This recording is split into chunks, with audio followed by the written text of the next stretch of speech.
Hello, good evening friends. मैं अंकित आपके अपने ही चैनल अंकित टेक्निकल एनालिसिस में आप सबका बहुत बहुत स्वागत करता हूं। आज की वीडियो में डिस्कस करने वाले हैं अपने निफ्टी और बैंक निफ्टी के बारे में। लेकिन आज का थंबनेल जैसा आप देखो, जैसा सोचा वैसा हुआ इन निफ्टी। मतलब जैसा सोचा था एग्जैक्टली वैसी गिरावट आई निफ्टी में। What's next in Nifty and bank Nifty after 2 days big fall. तो आज की बड़ी गिरावट के बाद वो कौन से लेवल होंगे जहाँ पे मार्केट रुक सकता है, और अगर मार्केट एक पर्टिकुलर लेवल के नीचे आया तो शायद इस बार आप बाउंस बैक भी एक्सपेक्ट मत करना। जी हाँ, मैं ये बोल रहा हूँ कि एक पर्टिकुलर लेवल के नीचे मार्केट आया तो इस बार आप बाउंस बैक एक्सपेक्ट मत करना। ऐसा चार्ट देखने से लग रहा है, मैं अपने मन से नहीं बोल रहा हूँ। मैं आपको बताता हूँ कि मैंने वीडियो में क्या बोला था। ये देखिए, 3 दिन पहले ये वीडियो बनाया था, इंडेक्स मैनेजमेंट कब तक चलेगा। उसके पहले वीडियो बनाया था 4 दिन पहले, Nifty rising since last 4 days with less than average volumes, will it sustain और नॉट। तो ये 2 दिन मैंने आपको सतर्क किया था कि मार्केट ऊपर जा जरूर रहा है, लेकिन कौन कौन से फैक्टर मिसिंग है वो मैंने आपको इन दोनों में वीडियो में बताया था। तो एक बार जो लोग नए हैं उन सबसे आप सबसे रिक्वेस्ट है कि इस तरह की टाइमली आपको अपडेट चाहिए, इस तरह की एनालिसिस चाहिए, इस तरह की एजुकेशनल वीडियो चाहिए, तो आप चैनल को इमीडिएटली सब्सक्राइब करके बेल नोटिफिकेशन के ऊपर क्लिक कर दीजिएगा।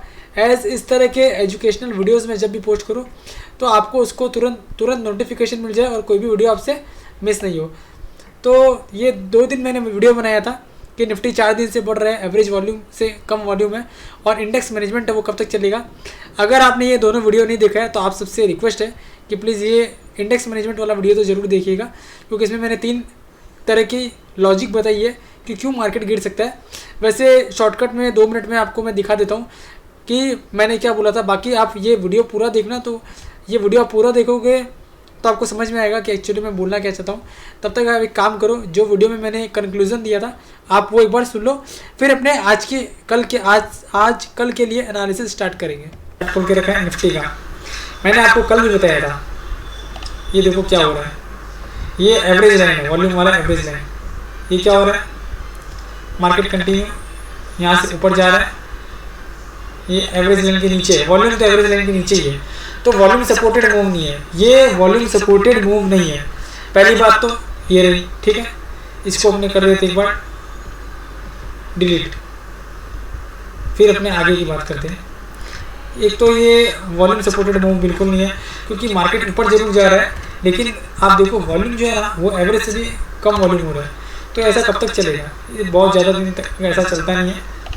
और मैं आपको ये बताना चाहूँगा, दूसरा आपको ये बताना चाहूँगा कि मार्केट में आप देखोगे ना एक तरह से तो परफेक्ट तो नहीं बोल सकते हैं, लेकिन देखो आप ये कंटिन्यू मार्केट यहाँ से यहाँ तक ये एक हाई लगाया है। ठीक है, यहाँ से यहाँ तक ये एक हाई लगाया है, और उसी तरह आप देखोगे अगर RSI में तो यहाँ वो RSI था, ये कंटिन्यू नीचे जा रहा है। तो ये क्या पॉजिटिव है क्या मार्केट? नहीं, मार्केट पॉजिटिव नहीं है।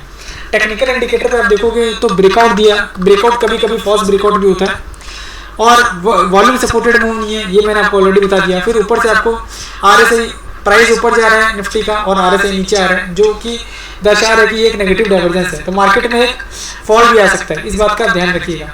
तो मैं आपको बेरिश या बुलिश पोजीशन बनाने के लिए नहीं बोल रहा हूँ, लेकिन क्या है, आपको अगर प्रॉफिट हो रहा है तो आप प्रॉफिट बुक कर लीजिए, वो ज़्यादा। मैंने क्या बोला था कि ये एक नेगेटिव डाइवर्जेंस है। पहला मैंने बताया था कि वॉल्यूम के साथ वॉल्यूम सपोर्ट नहीं कर रहा मार्केट के मूव को। दूसरा मैंने बताया था कि ये एक नेगेटिव डाइवर्जेंस है जो कि एक फॉल की तरफ इशारा कर रहा है। और सुनिएगा इस वीडियो को ध्यान से रहेगा, क्योंकि मार्केट में एक नेगेटिव डाइवर्जेंस देखने को मिल रहा है। दूसरा, एडवांस डिक्लाइन रेशियो पॉजिटिव नहीं है। दूसरा, वॉल्यूम सपोर्टेड मूव नहीं है। तीसरा, तो जो सारे इंडिकेटर है वो तेजी की तरफ तो नहीं है। फिर भी मार्केट अगर ऊपर चला जाए तो बात अलग है, मैं बोलूँगा कि हाँ शायद मेरी जो एनालिसिस है वही गलत है, लेकिन जो मेरे को दिख रहा है वही बोलना पड़ेगा। जो मेरे को या आपको अच्छा लगे वो बोलने से तो नहीं चलेगा, क्योंकि जो टेक्निकल इंडिकेटर पे दिख रहा है वॉल्यूम सपोर्टेड मूव नहीं है, एडवांस डिक्लाइन रेशियो खराब है, नेगेटिव डाइवर्जेंस है, तो कोई भी एंगल से मार्केट ये फिलहाल अच्छा नहीं है। हाँ, अब हो सकता है कल 100-150 ऊपर चला जाए तो आप बोलोगे कि मैंने वीडियो में बोला था कि वॉल्यूम सपोर्टेड मूव नहीं है, ये रीज़न है, वो रीज़न है। हो कुछ भी सकता है मार्केट में, लेकिन फिलहाल जो लग रहा है मैं तो आपको वही बोलूँगा। काफ़ी आपको लोग बोलेंगे भी, टीवी भी अगर आप देखोगे तो ऐसा बताएंगे कि 15,900 के ऊपर आ गया, अब मार्केट बहुत ऊपर जाने वाला है। लेकिन थोड़ा ध्यान रखिएगा, थोड़ा कॉशियस रहिएगा, यही मेरा बोलना था। वीडियो का एक ही डिस्क्लेमर। तो ये मैंने इंडेक्स मैनेजमेंट कब तक चलेगा इस वीडियो में पूरा क्लियर कर दिया था कि मार्केट में एक गिरावट आ सकती है। और 15,900 का एक्चुअली हुआ क्या था, मैं आपको अब आज का एनालिसिस अपने स्टार्ट कर देते हैं। ये हुआ क्या था, ये इस दिन मैंने वीडियो बनाया था, कब, 15। यहाँ पे आप डेट देखना, यहाँ पे आपको डेट दिखिएगा। मैं एक काम करता हूँ, इसको यहाँ पे आपको बता देता हूँ। यहाँ पे ओपन, हाई, लो और क्लोज दिखेगा, और यहाँ पे आपको दिखेगा डेट। तो आप देखना, इस दिन मैंने वीडियो बनाया था, किस दिन, 15,952 का हाई बनाया था 15 तारीख को। 15 तारीख को मैंने ये वीडियो बनाया था, और उसके बाद निफ्टी गया था हाई 15,962 तक, मतलब 10-12 पॉइंट का और एक हाई बनाया। तो काफ़ी लोगों को लगा कि ये ब्रेकआउट आ गया है, मार्केट बहुत ऊपर जाएगा। तो ऐसा एक्चुअली होता नहीं है। हर बार जो ब्रेकआउट आते हैं ना, वो हमेशा अच्छे नहीं रहते, कभी कभी फॉल्स ब्रेकआउट भी आते हैं। आपको वॉल्यूम भी देखना पड़ता है, दूसरे इंडिकेटर भी देखने पड़ते हैं, और चार्ट रीडिंग भी करना पड़ता है, तो ही आपको समझ में आता है कि ये फॉल्स ब्रेकआउट है या जेन्युइन ब्रेकआउट है। तो वो सब आपको देखना था, और इस वीडियो में मैंने सब कुछ कवर किया था कि नेगेटिव डाइवर्जेंस है, वॉल्यूम सपोर्टेड मूव नहीं है, दूसरा एडवांस डिक्लाइन रेशियो सपोर्ट नहीं कर रहा था। तो ये सारी चीज़ें फेवर में नहीं थी, और ये एक गिरावट आई। अब जो बात हो गई वो तो बीत गई। अब आगे क्या, कल की एनालिसिस। आज निफ्टी की क्लोजिंग आई है 15,752। आप देखो यहाँ पे 10 डेज़ का सिंपल मूविंग एवरेज और 20 डेज़ का सिंपल मूविंग एवरेज और 50 डेज़ का सिंपल मूविंग एवरेज मैंने लिया है। अब आपको ये बताता हूँ, ये आप charting.com में आओगे ना, एक्चुअली क्या ये चीज़ मैं रिपीट इसलिए करता हूँ कि काफ़ी नए सब्सक्राइबर भी जुड़ते हैं, तो सबको बताना ज़रूरी है। पुराने सब्सक्राइबर हैं उनको तो पता है कि कैसे दिखते हैं, लेकिन जो नए सब्सक्राइबर हैं उनको भी पता चलना चाहिए कि अपने इस पर्टिकुलर वेबसाइट में मूविंग एवरेज लाते कैसे। तो ये मूविंग एवरेज यहाँ पे आपको लिखा हुआ आएगा, लोअर इंडिकेटर्स, अपर वोल्टेज और मूविंग एवरेज। यहाँ पे सिंपल मूविंग एवरेज लेना है 10 दिन, 20 दिन और 50 दिन, 10 डेज, 20 डेज एंड 50 डेज़ का। तो आप देखो 10 डेज़ का जो सिंपल मूविंग एवरेज है 15,807, उसके नीचे आज बंद हुआ है 15,752। 20 डेज़ का जो मूविंग एवरेज है 15,785, उसके भी नीचे बंद हुआ है आज, ठीक है। फिर अब फाइनली जो बड़ा सपोर्ट है वो है 50 डेज़ का सिंपल मूविंग एवरेज 15,556। तो एक बात मैं बता देता हूँ आपको, शॉर्ट इंडिकेटर पे बता दूंगा वैसे, लेकिन कल भी अगर कल की क्लोजिंग भी अगर नेगेटिव आई, 15,752 पे आज बंद हुआ है, कल भी अगर अपने 15,700 के नीचे बंद हुए, 15,700 के नीचे, तो मार्केट सच में वीक हो जाएगा। फिर मार्केट 15,556 तक भी आ सकता है, इस बात का ध्यान रखिएगा, ये बोलना ज़रूरी है। बाकी अपने ये शॉर्ट आवरली चार्ट पे एनालिसिस करके देख लेते हैं कि क्या लेवल निकल के आ रहा है। देखो मैंने उस वीडियो में बोला था कि आपको जो अच्छा लगे वो बोलना मेरे लिए ज़रूरी नहीं है। आपको जो अच्छा लगे या आपकी जो पोजीशन ली हुई हो या मेरी जो पोजीशन ली हुई हो, उस अकॉर्डिंगली बायस्ड व्यू नहीं रखना है मेरे को। जो चार्ट में समझ में आ रहा है आप सबको वही बताना है और उसी तरह से गाइड करना है। शायद वही चीज़ अच्छी रहती है किसी के लिए भी, ताकि आप मिसगाइड नहीं हो। अब देखो यहाँ पे एक ट्रिपल बॉटम, वो ट्रिपल बॉटम होता है ना, जैसे ट्रिपल टॉप होता है, वहाँ से ये triple bottom kind of pattern बना हुआ है। तो ये जब तक क्लोजिंग बेसिस पे नहीं टूटेगा तब तक फिक्र वाली बात नहीं है। और इसके नीचे अगर आगे बंद हो गया मार्केट, तो फिर आप मार्केट में एक बार के लिए तेज़ी भूल जाइए। इस बार मेरी बात ध्यान रखिएगा, इस बार जब भी मंदी आएगी कोई मेजर बाउंस बैक एक्सपेक्ट मत करिएगा। हर बार क्या होता है कि मार्केट ऊपर जाता है, फिर नीचे आता है, बाउंस बैक आ जाता है। लेकिन इस बार का सिनेरियो थोड़ा डिफरेंट है, उसके काफ़ी रीज़न भी है, मैंने बताया है। और कुछ आप कमेंट बॉक्स में कमेंट करके पूछिएगा तो मैं ट्राई करूँगा बताने की। लेकिन negative divergence, volume supported move नहीं, तो ये सब चीज़ें मैं बता रहा था पिछले वीडियोस में। तो कुछ लोगों का मैसेज भी आया था कि ये नेगेटिव बात कर रहे हो या आप नेगेटिव बोल रहे हो। तो मैं नेगेटिव बात क्यों करूँगा, जो मुझे दिख रहा है वो बताना ज़रूरी है, ना कि मेरी या आपकी जो पोजीशन ली हुई है उस हिसाब से अपने को एनालिसिस कभी नहीं करनी चाहिए। तो देखो ये लेवल निकल के आ रहा है ट्रिपल बॉटम वाला 15,620 का। तो till the time we are closing above 15,620 no issues, below that if we close then we may see some more selling। आज का क्लोज क्या है, आज का क्लोज है 15,750 और मैं यहाँ से बात कर रहा हूँ 130 पॉइंट नीचे की। ये एक सपोर्ट है, 15,620 is immediate support on closing basis. Closing basis पे एक ही सपोर्ट है 15,620 का। इसके नीचे अगर टिक भी गया और अगर नीचे आ भी गया तो फिर आप समझ जाइएगा कि मार्केट में बहुत मेजर इशू आ सकते हैं, मार्केट फिर वहाँ से अच्छी गिरावट दे सकता है। मैं फिर बोल रहा हूँ कि मैं नेगेटिव जानबूझ के नहीं बोल रहा हूँ, लेकिन जो दिख रहा है वो बता रहा हूँ कि ये एक लास्ट सपोर्ट है। क्योंकि ये सपोर्ट बड़ा क्यों है, क्योंकि यहाँ पे एक ये ट्रिपल बॉटम है, ये ट्रिपल बॉटम रहता है तो ये एक सपोर्ट के तौर पे हमेशा काम आता है। तो 15,620 के ऊपर है, तब तक आप टेंशन नहीं है, तब तक आप जो बोलते हो ना कि नीचे आता है मार्केट फिर बाउंस बैक करता है, तो वो चीज़ें पॉसिबल है। लेकिन अगर एक बार वो लेवल टूट गया और उसके नीचे बंद हो गया तो फिर मार्केट काफ़ी नीचे जा सकता है। फिर अपने ये जो मूविंग एवरेज है ना, यहाँ तक तो टच करने आ ही सकता है 15,556, मतलब 70-80 पॉइंट तो बहुत फास्ट जाएगा। अगर 15,620 के नीचे सस्टेन कर गया या बंद कर गया तो 15,550 तक तो बहुत फास्ट आएगा। उसके बाद अपने डेली टू डेली जो एनालिसिस करेंगे उसमें कवर करेंगे। और मैं फिर बोल रहा हूँ, इस बार मार्केट अगर कंटिन्यू नेगेटिव रहा तो बहुत बड़ा मेजर बाउंस बैक एक्सपेक्ट मत करिएगा। अब आप बोल रहे हो कि नेगेटिव की बात तो बहुत हो गई, अब मार्केट ऊपर की तरफ पॉजिटिव मोमेंटम कब दिखाएगा, तो वो बात भी करनी ज़रूरी है। अपने खाली सिंगल साइड व्यू नहीं रखेंगे। तो ये देखो यहाँ पे आपको यहाँ पे क्लियर दिखेगा, ये एक गैप है, ये गैप है। ऐसा नहीं होता है कि सारे गैप फिल करने आते ही है, ये टेक्निकली खाली बोला जाता है। ऐसा हर गैप फिल करने आना कोई ज़रूरी नहीं है और ऐसा हर बार पॉसिबल नहीं है।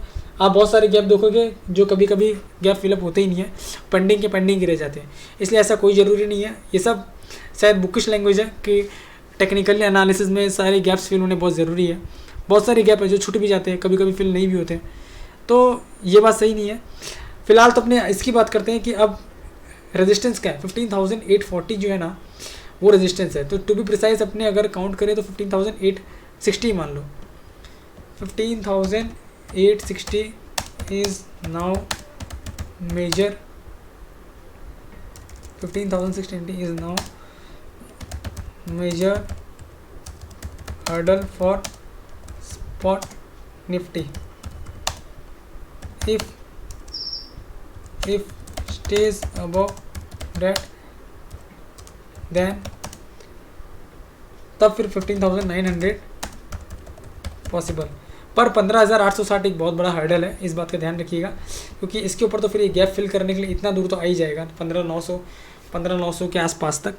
लेकिन 15,860 के ऊपर जाना इतना इजी नहीं है, क्योंकि 15,800 के कॉल में बहुत भयंकर राइटिंग हुई है। तो मैं फिर बोल रहा हूँ कि मैं नेगेटिव नहीं बोल रहा हूँ, रिकवरी भी आ सकती है, कुछ भी हो सकता है। लेकिन फ़िलहाल जो दिख रहा है वो आपको बताना ज़रूरी है। मार्केट में जो मोमेंटम है वो अच्छा नहीं था और वो मैंने आपको इस वीडियो में बता दिया था। ये 2 वीडियो कंटिन्यू मैंने 2 दिन बनाए थे और 2 दिन कंटिन्यू आगाह किया था कि थोड़ा दूर रहिएगा, थोड़ा बच के रहिएगा। शॉर्ट करने के लिए मैं नहीं बोल रहा हूँ, लेकिन आप कोशिश रहिएगा और जहाँ आपको प्रॉफिट मिल रहा है वहाँ प्रॉफिट तो बुक कर ही लीजिएगा, और कुछ आप ना करो तो ये निफ्टी का मैंने बताया 10 डेज़ का मूविंग एवरेज, 20 डेज़ का मूविंग एवरेज और 50 डेज़ का मूविंग एवरेज। फिलहाल 10 और 20 डेज़ के मूविंग एवरेज के नीचे चल रहा है और 50 डेज़ के मूविंग एवरेज को टच कर देगा अगर ये कंटिन्यू नेगेटिव मोमेंटम रहा तो। अब अपने करते हैं बैंक निफ्टी की बात। तो बैंक निफ्टी की बात करते हैं तो बैंक निफ्टी में तो बहुत ही क्या बोलते हैं, एक बहुत क्लियर है सपोर्ट। जो 2 सपोर्ट है बड़े बड़े वो मैं आपको बता देता हूँ कि 2 कौन से बड़े बड़े सपोर्ट है। 34,400 34,300 से लेकर 34,400 major support on Bank Nifty spot on closing basis. हाँ, जब तक 34,300 34,400 का लेवल नहीं तोड़ता है क्लोजिंग बेसिस से बैंक निफ्टी, तब तक कोई घबराने वाली बात नहीं है। बैंक निफ्टी की जो आप डेली क्लोजिंग देखोगे वो कहाँ आई है, वो क्लोजिंग आई है 35,679, मतलब अभी भी ऑलमोस्ट 700 पॉइंट दूर है। तो ये एक बड़ा सपोर्ट है, क्योंकि देखो यहाँ पे आप है ना, यहाँ पे आप अगर ध्यान से देखोगे ना, मैं आपको दिखा देता हूँ, यहाँ पे काफ़ी बॉटम लगे हैं। ये एक बॉटम है, ये एक बॉटम है। यहाँ देखो मार्केट नीचे आया ऊपर गया, फिर उस लेवल के नीचे आया ही नहीं। तो 34,400 एक बहुत बड़ा सपोर्ट है। इसके नीचे तो मार्केट आया ही नहीं है, इसके नीचे आएगा तो ही दिक्कत होगी। और रेजिस्टेंस कौन सा है बैंक निफ्टी के लिए, बहुत सिंपल है।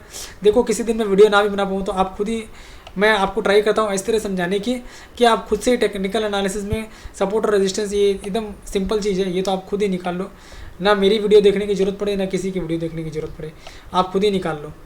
तो ये रेजिस्टेंस आ रहा है बैंक निफ्टी का 35,400, मतलब 35,500 समझाओ, 35,500 is immediate resistance for bank Nifty spot.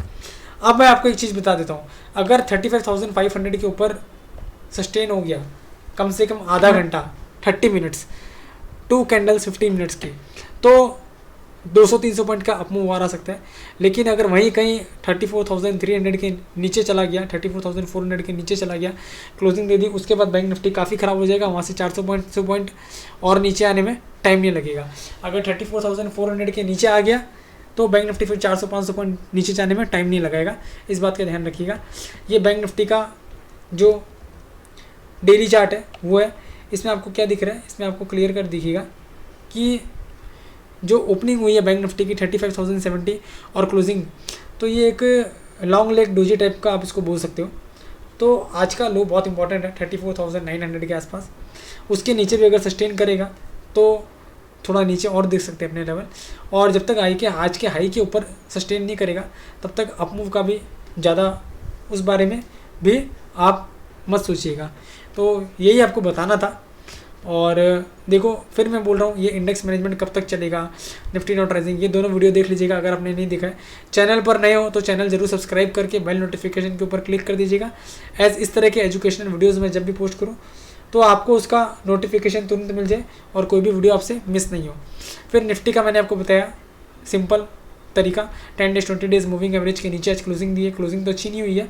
हाँ, बाउंस बैक कब एक्सपेक्ट कर सकते हो, 15,860, 15,860 के ऊपर अगर वापस बंद हो गया तो फिर 15,900 वापस आ जाएगा, वापस उसी रेंज में आ जाएगा। मतलब जो निफ्टी 15,600 से लेकर 15,920-25 के बीच में चल रहा था ना, उसी रेंज में आ जाएगा। लेकिन उसके लिए क्या 15,620 के ऊपर की क्लोजिंग होनी बहुत ज़रूरी है, उसके नीचे की क्लोजिंग होगी तो फिर प्रॉब्लम आ जाएगी मार्केट में।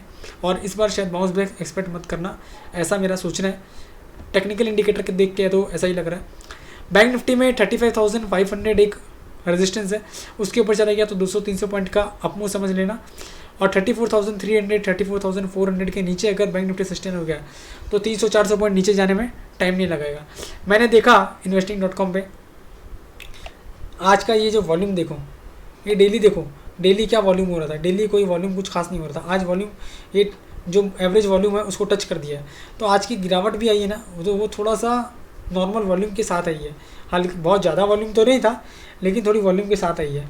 और दूसरा ये RSI भी नीचे की तरफ थोड़ा चला गया है, तो आप थोड़ा सतर्क रहिए, मेरे को यही बोलना है। हाँ, मेरे सारे व्यू नेगेटिव हो जाएंगे, मैं डाउन मूव या अप मूव की बात नहीं कर रहा हूँ। फिलहाल तो क्या है, मार्केट एक रेंज में ही है, 15,600 से लेकर 15,920 के बीच में, इस रेंज में ही चल रहा है। लेकिन ये रेंज का किसी भी तरफ ब्रेकआउट या ब्रेकडाउन आया ना तो बहुत बड़े मूव के लिए तैयार हो जाइएगा, इस बात का ध्यान रखिएगा। वीडियो का एक ही डिस्क्लेमर है, मैंने जो भी डिस्कस किया है ये जस्ट फॉर एजुकेशनल पर्पज़ के लिए किया है। आप कोई भी ट्रेड लो तो अपने फाइनेंशियल एडवाइजर से कंसल्ट करके ट्रेड लेना, एज मैं एंड मेरा चैनल रिस्पॉन्सिबल नहीं रहेगा कोई भी प्रॉफिट या लॉस के लिए। आशा करता हूँ वीडियो आपको अच्छा लगा होगा। वीडियो अच्छा लगे तो प्लीज़ वीडियो को लाइक करके मेरे को इनकरेज करिएगा। चैनल का लिंक, ये वीडियो का लिंक ज़रूर अपने फ्रेंड्स के साथ शेयर करिएगा। आप सबसे रिक्वेस्ट है कि मैं जितनी मेहनत कर रहा हूँ उस हिसाब से शायद ये ज़्यादा व्यूज़ और आ सकते हैं और मैक्सिमम लोगों तक फ़ायदा पहुँच सकता है। तो आपको यहाँ पे निफ्टी और बैंक निफ्टी की एनालिसिस हमेशा देखने को मिलेगी। और मैं इस तरह समझाता हूँ कि ट्राई करता हूँ कि अगर मैं किसी दिन वीडियो ना भी बना पाऊँ तो कोई फ़र्क नहीं पड़े आपको, आप खुद ही अपना एनालिसिस करके लेवल निकालना सीख जाओ। थैंक यू सो मच, आपका कल का दिन बहुत अच्छा जाए।